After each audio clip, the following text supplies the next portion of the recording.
Let me tell you this, your business will grow faster if you focus on increasing the pool of your returning customers. If you are currently selling your products or services to individuals, you need to find a way to sell your products and services to businesses as well. I had to change our business model when I realized that to make 10 million, I needed to sell to 70 individuals. Guess what? With 3 businesses, I was able to make the same 10 million naira. The business world is wicked. If there no show you road, you go suffer. Our business clients now contribute 70% of our revenue. Now the real story is, how did we do it?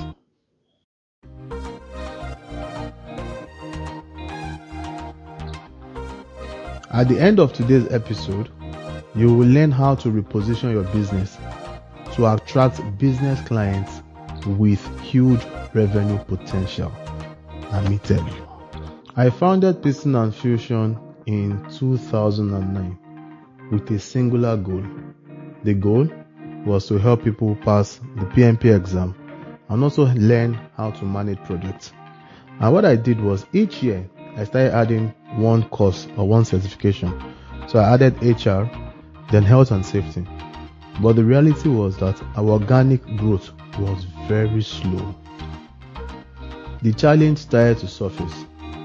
The first one was that we had little or no returning customers.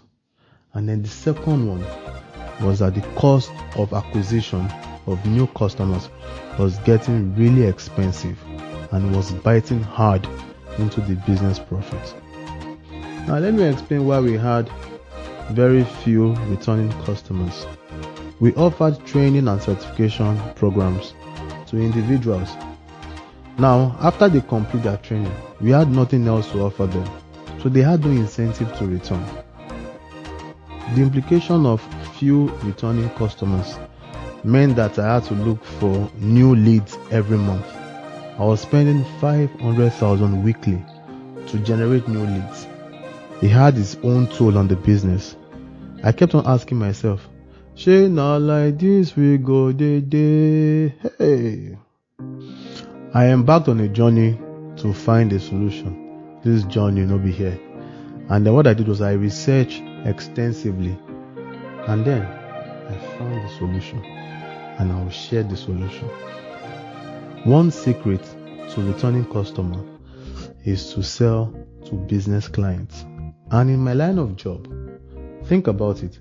A business with so many employees provided an opportunity for endless training opportunities, and that's what we took advantage of. New employees will come in, we have opportunities for training. Old employees would require retraining or they will change jobs, we have opportunity for training. And that was how we were able to break through in that situation. The decision to add business clients to our portfolio was a life changer. It had 2 profound impacts. The first one was that the cost of acquiring new clients dropped. And then the second one was that we tripled our revenue. Owó ni kókó, hey, máa lọ ná gẹ̀rẹ́. Owó ni kókó, hey, máa lọ sòwò ẹgbẹ́. So I'm going to share several examples for different businesses that can take advantage of this model. Some of us are thinking, the kind of business I am running, how do I change to business clients?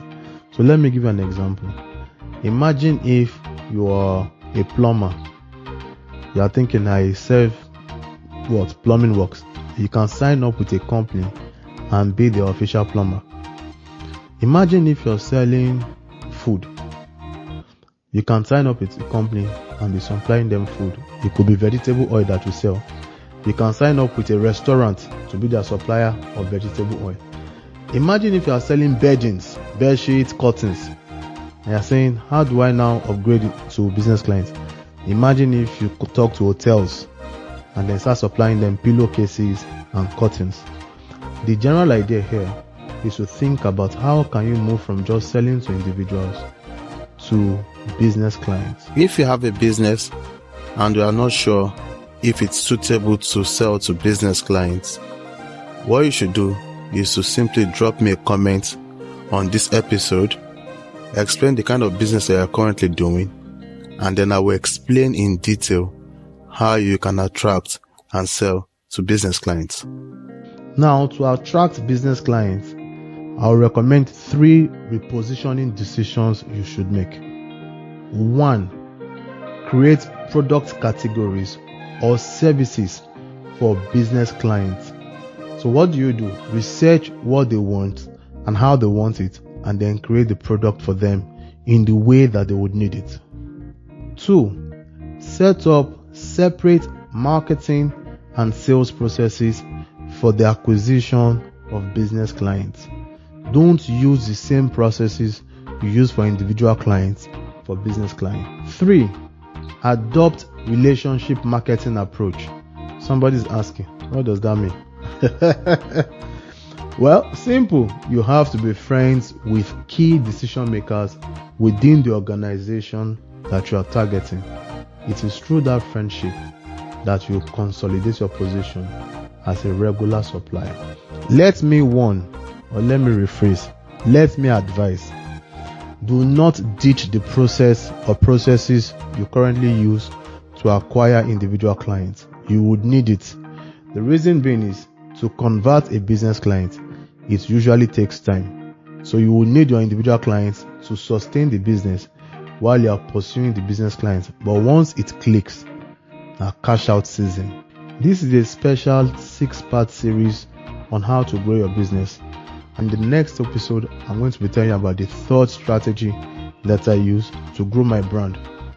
If you want to learn how to grow your brand, then join my branding course and my 3-month mentorship by visiting www.pistonandfusion.org.